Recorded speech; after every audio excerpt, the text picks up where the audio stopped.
Hi, and welcome to another edition of Strategic Business Insights. Today we're going to talk about big data and exactly what it is. Let's define big data for people who aren't familiar with it, okay? It starts with one progression, okay? This is an important place to start.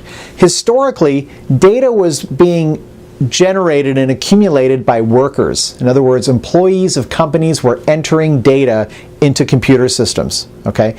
But then things evolved to the internet, and now users could generate their own data. Okay, so think about websites like Facebook. Okay, so all these users are signing up and they're entering the data themselves.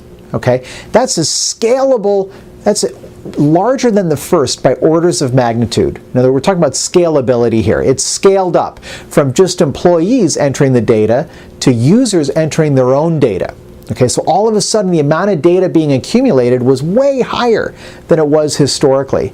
Well, now there's even a third level in this progression because now machines are accumulating data. Okay, the buildings in all of our cities are full of monitors that are monitoring humidity and temperature and electricity usage. There's smart meters on our homes that are measuring the amount of energy that our homes are creating. There's satellites around the earth that are monitoring the earth 24 hours a day, taking pictures, accumulating data. Well, once machines are accumulating data, that's orders of magnitude higher than users. Okay, so there's a progression from employees generating data to users generating data to machines generating data, right? So, and we're at the machine stage. So there is colossal amounts of data being generated, okay? Now, how has that changed things? Well, back in the good old days, people used to use relational databases to process through data, okay? And we don't need to worry about what that is, but essentially, there's, again, a major shift that's taken place. In the good old days, we used to take the data and bring it to the processor, right? The CPU, the computer chip, to process the data, okay? But now there's so much data that it overwhelms the CPU. Okay, it can't do the processing because there's too much data. So now what are people doing is they're bringing multiple processors and bringing it to the data. So in other words, you might have a whole row of servers, and each server has some small component of the whole data set. And you put a processor in each one individually. It's called parallel processing, okay? So now the data is being processed in a whole bunch of different places, parallel at the same time. So before, data was being brought to the processor. Now, processors are being brought to the data to process. And what is that? It's scalably larger. In the first case, you bring the data to one CPU. But now you can bring an infinite number of CPUs to an infinite number of individual servers. Okay, parallel processing, it's scalably larger. So now the data has grown scalably larger, orders of magnitude higher, and now we have a way to process which is scalably higher as well. Okay, so that's the technological shift. Okay, now let's talk about some of the technologies that are allowing this to happen, and there's two that I want to mention here. One is called Hadoop. Right? What's Hadoop? Well, Hadoop is an open source platform. Open source means that it's developed under the general public license. It's developed by developers all across the world, and it's free to use. Okay, now the reality of those, like for example, Linux is open source.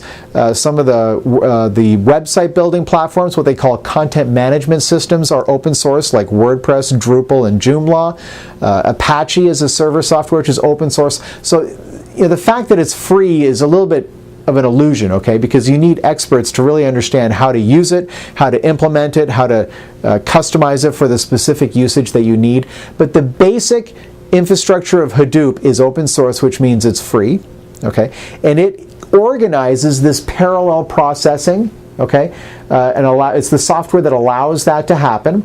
And the second thing is called MapReduce, which is a way of putting a summary, basically a Cliff Notes version, on each server of what data that server contains. Okay, so it's a Cliff Notes, it's a summary, it's a table of contents. It's a table of contents, that's the best analogy. So there's a table of contents on each one, and all those table of contents can go onto one central server, which is essentially the search function. Okay, so the search function, you can search and be like, boom, okay, the answer we're looking for is on this particular server. Okay, that's something that's being done through MapReduce and Hadoop together. They work together. Okay, so those are the technologies that are driving big data. Now, who's at the cutting edge? Google. Google's at the cutting edge of so many things. Now think about how much data is being accumulated by Google, not just in the search capacity, okay, and all the websites that they're indexing, but also in all the other services that they offer, like Google Analytics, Google AdWords, Google AdSense, Google Voice, Google Talk. I mean, there's so many different services that Google provides. They're accumulating colossal amounts of data, and they know that there's a huge opportunity in that data. There are hidden wants and needs in that data that they can get into and develop algorithms providing profitable services that they can sell. Right? They're going to find ways to monetize this data. And that's not a bad thing. Right? That's not a bad thing. The bottom line is that services and business in general is going to become far more intuitive in the years to come because of data and how people are processing this data. So this is all a good thing. It's going to make our world even better and a lot more fun to be a part of. But this is a summary to give you an idea of what big data is. The data accumulation has scaled up. Our ability to process the data has scaled up, and now companies like Google and many others are using these processes together to discover unbelievable insights that's hidden inside all of that data. I hope that this video has helped you understand it a little bit better, get your head around what big data is, and maybe allow you to speak a little bit more intelligently on the topic when it comes up in your world. Thanks for watching this video. My name is Patrick, reminding you to think bigger about your business. Think bigger about your life.